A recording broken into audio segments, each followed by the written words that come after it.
अस्सलाम वालेकुम viewers, welcome back to my channel. मैं डॉक्टर कासिम शाह आपको खुश आमदीद कहता हूँ। आज के टॉपिक में हम डिफरेंट ग्लैंड्स को, उनसे सेक्रेट होने वाले हार्मोन्स को और उनके फंक्शंस को डिस्कस करेंगे। सबसे पहले हम बात करते हैं हाइपोथैलेमस की। तो जैसे कि आप जानते हैं कि हाइपोथैलेमस हमारे बॉडी के होमोस्टैसिस को मेंटेन करता है, तो इसी तरह वो डिफरेंट हार्मोन्स की सेक्रेशंस को भी कंट्रोल करता है और हार्मोनल जो बैलेंस है उसको भी मेंटेन रखता है। तो हाइपोथैलेमस से जो है हमारे पास 5 किस्म के हार्मोन सिक्रीट होते हैं, जिन्हें हम thyrotropin releasing hormone, corticotropin releasing hormone, growth releasing hormone, growth hormone inhibitory hormones, gonadotropin releasing hormones और डोपामिन और प्रोलैक्टिन इनहिबिटिंग फैक्टर्स कहते हैं। जो हमारे पास थायरोट्रोपिन रिलीजिंग हार्मोन्स होते हैं, उनका बेसिक वर्क यही होता है कि वो हमारे पास स्टिमुलेट करते हैं सिक्रीशन को। जो हमारे पास थायराइड स्टिमुलेटिंग हार्मोन्स हैं उनकी सिक्रीशन को बढ़ाते हैं, और इसके अलावा प्रोलैक्टिन की जो सिक्रीशन है उसको भी स्टिमुलेट करते हैं। जो हमारे पास कोर्टिकोट्रोपिन रिलीजिंग हार्मोन्स हैं, वो हमारे पास जो ACTH हार्मोन्स होते हैं जो हमारे एड्रेनल ग्लैंड से सिक्रीट हो रहे हैं, तो उनकी जो रिलीज़ है उसको भी प्रमोट करते हैं। इसी तरह जो ग्रोथ हार्मोन रिलीजिंग हार्मोन्स हैं या ग्रोथ हार्मोन प्रमोटिंग हार्मोन्स, वो हमारे ग्रोथ हार्मोन्स की जो प्रोडक्शन है उनको बढ़ाते हैं, उनको स्टिमुलेट करवाते हैं। इसी तरह ग्रोथ हार्मोन्स इनहिबिटरी हार्मोन्स जो हैं, जिन्हें हम सोमैटोस्टैटिन कहते हैं, वो हमारे ग्रोथ हार्मोन्स की जो प्रोडक्शन है उसको इनहिबिट करते हैं। गोनेडोट्रोपिन रिलीजिंग हार्मोन जो हमारे ल्यूथेनाइजिंग हार्मोन है और हमारे पास जो फॉलिकल स्टिमुलेटिंग हार्मोन है, उसकी जो रिलीज़ है उसको बढ़ाते हैं और स्टिमुलेट करते हैं। इसी तरह डोपामिन और जो प्रोलैक्टिन इनहिबिटिंग फैक्टर्स हैं, वो क्या करते हैं कि हमारे पास जो प्रोलैक्टिन हार्मोन है उसकी रिलीज़ को जो है इनहिबिट करवाते हैं। अब नेक्स्ट हम बात करें इंटीरियर पिट्यूटरी ग्लैंड की। तो ये इंटीरियर पिट्यूटरी ग्लैंड हमारे जो सैली टर्शी का एक एरिया है हमारी बेस ऑफ स्कल में, वहाँ पे जो है ये प्रेजेंट होता है, और इससे जो है 5 डिफरेंट किस्म के हार्मोन जो है सिक्रीट होते हैं, जिसमें हमारे पास ग्रोथ हार्मोन आता है, थोराइड स्टिमुलेटिंग हार्मोन आते हैं, इसके अलावा एडिनोकोर्टिकोट्रोपिक हार्मोन जिसे हम ACTH कहते हैं, और प्रोलैक्टिन, फॉलिकल स्टिमुलेटिंग हार्मोन और ल्यूटिनाइजिंग हार्मोन, और इन दोनों को जो है हम गोनेडोट्रोपिक हार्मोन्स कहते हैं। अब ग्रोथ हार्मोन के फंक्शन की बात करें तो बेसिकली आपको ग्रोथ ही समझ आ गया कि ये हमारे बॉडी में जो है ग्रोथ को प्रमोट करते हैं, प्रोटीन सिंथेसिस करवाते हैं, और हमारे जितने भी टिश्यूज़ हैं, सेल्स हैं, उसकी ग्रोथ को जो है रेगुलेट करते हैं। थायराइड स्टिमुलेटिंग हार्मोन्स की बात करें तो ये हमारे जो थायराइड ग्लैंड है उससे थायराइड हार्मोन्स की सिक्रीशन को जो है बढ़ाते हैं, कंट्रोल करते हैं। इसी तरह एडिनोकोर्टिकोट्रोपिक हार्मोन जो है हमारे पास जो है ये सेंसिस करवाते हैं और सिक्रीशन करवाते हैं एडिनोकोर्टिकोड हार्मोन्स की, जिसमें हमारे पास कोर्टिसोल्स आ जाते हैं, एंड्रोजिन्स आ जाते हैं और एल्डोस्टेरोन आ जाते हैं। प्रोलैक्टिन जो है हमारे पास प्रमोट करता है डेवलपमेंट ऑफ फीमेल ब्रेस्ट को और सिक्रीशन ऑफ मिल्क को at the after birth of baby. और जो हमारे पास फॉलिकल स्टिमुलेटिंग हार्मोन है वो हमारे जो फॉलिकल्स हैं ओवरीज में उनकी जो है प्रोडक्शन करवाते हैं। इसके अलावा स्पर्म मैच्योरेशन भी करवाते हैं स्टेरोलिक सेल्स ऑफ टेस्टिस के ज़रिए। इसके अलावा हमारे पास जो ल्यूटिनाइजिंग हार्मोन्स हैं वो हमारे पास टेस्टोस्टेरोन की सिंथेसिस करवाते हैं लेटेक्स सेल्स से, और जो हमारे पास ओव्यूलेशन को स्टिमुलेट करते हैं। उसके अलावा कार्पस ल्यूटियम की फॉर्मेशन करवाते हैं और एस्ट्रोजन प्रोजेस्टेरोन की सिंथेसिस भी करवाते हैं ओवरीज के ज़रिए। और जो हमारे पास पोस्टीरियर पिट्यूटरी ग्लैंड है, उसमें से 2 हार्मोन जो हैं हमारे सिक्रीट होते हैं, जिसमें एंटी डायूरेटिक हार्मोन और ऑक्सीटोसिन। एंटी डायूरेटिक हार्मोन्स को हम वैसोप्रेसिन भी कहते हैं, और इनका बेसिक वर्क यही है कि हमारी वाटर की एब्जॉर्प्शन को बढ़ाते हैं और हमारे जो बॉडी में वैसो कंस्ट्रिक्शन काज करते हैं, ताकि हमारा जो ब्लड प्रेशर है वो इंक्रीज़ हो जाए। और ऑक्सीटोसिन जो है फीमेल्स में जो है बेसिकली रिलीज़ होता है at the time of giving birth. ये हमारी मेल इंजेक्शन में जो है हेल्प करता है फीमेल्स में, और यूट्रिन कंट्रैक्शन करवाता है during the time of birth. Thyroid hormones और थायराइड ग्लैंड से जो है सिक्रीट होते हैं, जिसमें हमारे पास थायरॉक्सिन, राइडोथायरोनिन आ जाता है, और दूसरा हमारे पास कैल्सिटोनिन। जो थायरॉक्सिन और राइडोथायरोनिन है, ये हमारे पास जो है केमिकल रिएक्शंस को जो है प्रमोट करते हैं, हमारे जो बॉडी का मेटाबॉलिक रेट है उसको इंक्रीज़ करते हैं। और कैल्सिटोनिन जो है हमारी जो कैल्शियम है उसकी डिपोजिशन को बढ़ाते हैं बोन में, और एक्स्ट्रासेलुलर कैल्शियम को जो है डिक्रीज़ करते हैं हमारे प्लाज्मा से। एड्रीनल कॉर्टेक्स की बात करें तो इससे 2 हार्मोन जो है सिक्रीट होते हैं, कोर्टिसोल और एल्डोस्टेरोन। अब ये एड्रिनल कॉर्टेक्स और एड्रिनल मेडुलाई जो है हमारे रीजन है, हमारे जो एड्रिनल ग्लैंड है उसके दो रीजन हैं, और एड्रिनल ग्लैंड से ये तमाम हार्मोन जो है हमारे सिक्रीट हो रहे हैं। एड्रिनल कॉर्टेक्स जो है आउटर लेयर होती है एड्रिनल ग्लैंड की, और एड्रिनल मेडुलाई जो है इनर लेयर होती है। आउटर लेयर से कॉर्टिसोल और एल्डोस्टेरोन रिलीज़ हो रहे हैं। कॉर्टिसोल का बेसिक फंक्शन है वो हमारे मेटाबॉलिक फंक्शंस को कंट्रोल करता है, हमारे जो प्रोटीन हैं, कार्बोहाइड्रेट्स हैं, फैट्स हैं, उनकी मेटाबॉलिज्म को जो है इंक्रीज़ करता है और एंटी इन्फ्लेमेटरी इफेक्ट देता है। बेसिकली जब आपके कोई भी इन्फेक्शन होता है या कोई भी आपके इंजरी होती है तो जो इन्फ्लेमेटरी रिस्पॉन्स क्रिएट करता है तो बेसिकली वो हमारा कोर्टिसोल ही होता है, जो कि इन्फ्लेमेटरी रिस्पॉन्सेस को जो है कम करता है। एल्डोस्टेरोन की बात करें तो एल्डोस्टेरोन जो है हमारी सोडियम की रीअब्जॉर्प्शन को बढ़ाता है और पोटेशियम की जो है एक्सक्रीशन को बढ़ाता है, ताकि जो है हमारी बॉडी जो है उसमें बैलेंस आ सके, जितने भी हमारे न्यूट्रिएंट्स हैं, साल्ट्स हैं, उनमें बैलेंस रह सके। अब एड्रिनल मेडुलाई से नॉरएपिनेफ्रिन और एपिनेफ्रिन सिक्रीट हो रहे हैं, तो इनका जो इफ़ेक्ट है वो स्टिमुलेशन है।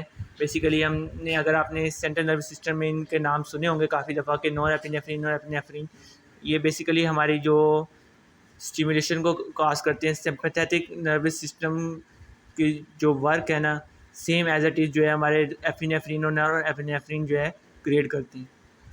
पेंक्रियास से बेसिकली हमारे दो सेल सिक्रीट होते हैं, ग्लूकागॉन और इंसुलिन। जो इंसुलिन है हमारे बीटा सेल से सिक्रीट होती है पेंक्रियास के, और ग्लूकागॉन जो है अल्फा सेल से। अब इंसुलिन का बेसिक मकसद आपको पता ही है कि ये हमारी जो यूटिलाइजेशन करवाती है ग्लूकोज मॉलिक्यूल्स की, ताकि हम जो है एनर्जी जो है प्रोड्यूस कर सकें। और ग्लूकागॉन जो है हमारे जो है ग्लूकोज की सेंसिस को बढ़ाते हैं हमारी बॉडी में। इससे और इस तरह क्या होता है कि हमारी बॉडी की जो डिमांड्स हैं, नीड्स हैं, वो पूरी होती हैं। अब पैराथायरॉयड हार्मोन्स की बात करें तो जो बेसिकली पैराथायरॉयड ग्लैंड से सिक्रीट होते हैं, जिसे हम पीटीएच सिंपली भी कहते हैं, तो इनका मकसद जो है कैल्सिटोनिन के ऑपोजिट होता है। ये हमारे बोन से जो है कैल्शियम को लेती हैं और हमारे एक्स्ट्रा सेलुलर फ्लूइड में कैल्शियम को जो है ले जाती हैं, ताकि हमारा जो बॉडी में कैल्शियम लेवल कम हो गया है, ब्लड में कैल्शियम लेवल ड्रॉप हो गया है, तो उसको जो है मेंटेन किया जा सके। अब जो टेस्टिस हैं, जो जिसे हम मेल जेनिटल ऑर्गन भी कहते हैं, उससे टेस्टोस्टेरोन जो है सिक्रीट होता है। टेस्टोस्टेरोन जो है हमारे पास मेल कैरेक्टरिस्टिक्स क्रिएट करता है मेल्स में, जो हमारे रिप्रोडक्टिव सिस्टम है मेल के, उसको जो है डेवलप करता है, और जो मेल की सेकेंडरी कैरेक्टरिस्टिक्स हैं उनको भी प्रमोट करता है। ओवरीज से जो है हमारे पास एस्ट्रोजन जो है वो रिलीज़ हो रहा है, और एस्ट्रोजन का बेसिक मकसद जो है वो हमारी जो फीमेल्स हैं उनमें ग्रोथ और डेवलपमेंट को प्रमोट करवाना है, रिप्रोडक्टिव सिस्टम को क्रिएट करवाना है। फीमेल्स के जो जितने भी रिप्रोडक्टिव ऑर्गन्स हैं और जो उनके सेकेंडरी ऑर्गन्स हैं उनकी डेवलपमेंट करवाना है, जिसमें हमारे पास ब्रेस्ट आ जाता है। इसके अलावा उनकी जो सेकेंडरी सेक्सुअल कैरेक्टरिस्टिक्स हैं उनको प्रमोट करना है। प्लेसेंटा जो है उससे भी कुछ हार्मोन जो हैं सिक्रीट होते हैं, जिसमें हमारे पास human chronic gonadotrophin hormone, human somatotrophin hormone और एस्ट्रोजन और प्रोजेस्टेरोन है। HCG की बात करें तो ये हमारे पास जो है कार्पस ल्यूटियम की जो है ग्रोथ करवाता है, उसकी प्रमोशन करता है। इसके अलावा एस्ट्रोजन और प्रोजेस्टेरोन की जो है सिक्रीशन करवाता है बाय कार्पस ल्यूटियम। इसके अलावा जो हमारे पास ह्यूमन सोमैटोट्रोफिन हार्मोन है, ये हमारी जो फीटल टिश्यूज़ हैं उनकी डेवलपमेंट में जो है हेल्प करता है। बेसिकली जैसे मदर में ब्रेस्ट की डेवलपमेंट करवाता है, ताकि जो बेबी है उसको फीड किया जा सके बाय सप्लाइंग मिल्क। एस्ट्रोजन और प्रोजेस्टेरोन के फंक्शंस को हम पहले डिस्कस कर चुके हैं कि ये फीमेल्स के जो है हार्मोन्स हैं, उनमें जो है उनकी जो सेकेंडरी कैरेक्टरिस्टिक्स हैं, उनकी जो सेक्सुअल कैरेक्टरिस्टिक्स हैं, उनको डेवलप करता है। किडनी से भी हमारे पास 3 हार्मोन जो हैं रिलीज़ होते हैं, जिसमें हमारे पास रेनिन है, 1,2,5 डाईहाइड्रोक्सीकोलिकैल्सिफेरोल है, एरिथ्रोपोइटिन है। रेनिन का बेसिक फंक्शन क्या है कि ये कैटलाइज करवाता है conversion of angiotensin 2 to angiotensin जिन तो एंजियोटेंसिन 1। एक एंजाइम है जो कि बेसिकली हमारे किडनी से रिलीज़ हो रहा है, बहुत से बेसिक फंक्शंस जो है प्रमोट कर रहा है। इसके अलावा 1,2,5 डिहाइड्रोक्सीकोलिकैल्सिफेरोल के बारे में तो आप जानती होंगे कि बेसिकली क्या है, हमारे पास विटामिन डी है, और ये हमारी जो कैल्शियम अब्जॉर्प्शन को जो है इंक्रीज़ करवाता है, ताकि बोन की जो मिनरलाइजेशन है उसको इंक्रीज़ किया जा सके। और इसी तरह एरिथ्रोपोइटिन जो किडनी से एक्सक्रीट हो रहा है, इसका बेसिक मकसद हमारे पास जो हमारे रेड ब्लड सेल्स हैं, आरबीसी की प्रोडक्शन है। नेक्स्ट हम बात करें हार्ट, तो हार्ट से हमारे पास जो हार्मोन रिलीज़ हो रहा है उसको हम एट्रियल नाट्रियूरेटिक पेप्टाइड यानी कि ANP भी कहते हैं। इसका बेसिक मकसद हमारे पास सोडियम की एक्सक्रीशन है किडनी से, ताकि जो है हमारे जो सोडियम रिलीज़ होगा, साल्ट बैलेंस होंगे और हमारा जो ब्लड प्रेशर जो है इंक्रीज़ हो रहा था एल्डोस्टेरोन की वर्किंग से, तो उसको मेंटेन किया जा सके।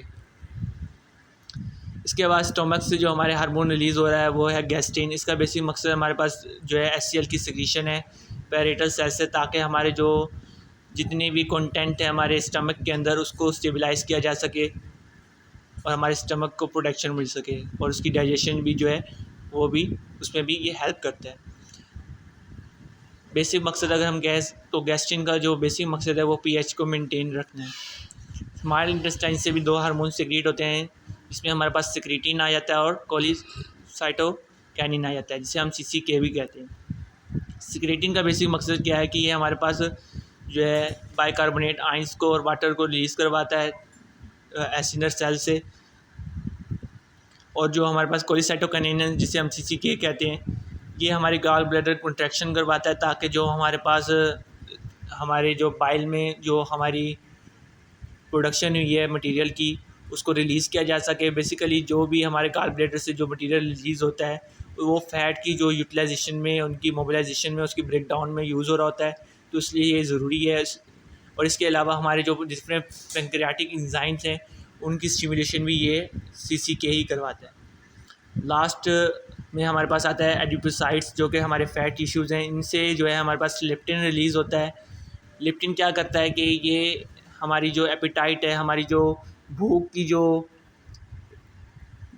एक स्टिमुलेशन है उसको इनहिबिट करता है और थर्मोजेनेसिस को स्टिमुलेट करता है, ताकि हमारी बॉडी जो है वो अपने टेम्परेचर को इंक्रीज़ कर सके as in condition of cold. अब डिफरेंट हार्मोन्स डिफरेंट कैटेगरीज के होते हैं। बेसिक जितने भी हार्मोन्स हैं हमारे पेप्टाइड हैं, कुछ अमाइड्स हैं, तो कुछ हमारे स्टीरॉयड्स हैं। तो इससे पिछले जब हम इंट्रोडक्टरी लेक्चर दिया था मैंने, तो उनमें मैंने तमाम को जो एक्सप्लेन किया था कि कौन से हमारे पास स्टीरॉयड्स हैं, कौन से एमाइन हैं और कौन से पेप्टाइड हैं। तो ये सब जानने के लिए आप पिछली वीडियो को भी लाजमी देखें, ताकि आपके नॉलेज में इजाफा हो। अगर ये वीडियो भी अच्छी लगी हो तो हमारे चैनल को सब्सक्राइब करें, बेल आइकन के बटन को लाजमी दबाएं। शुक्रिया।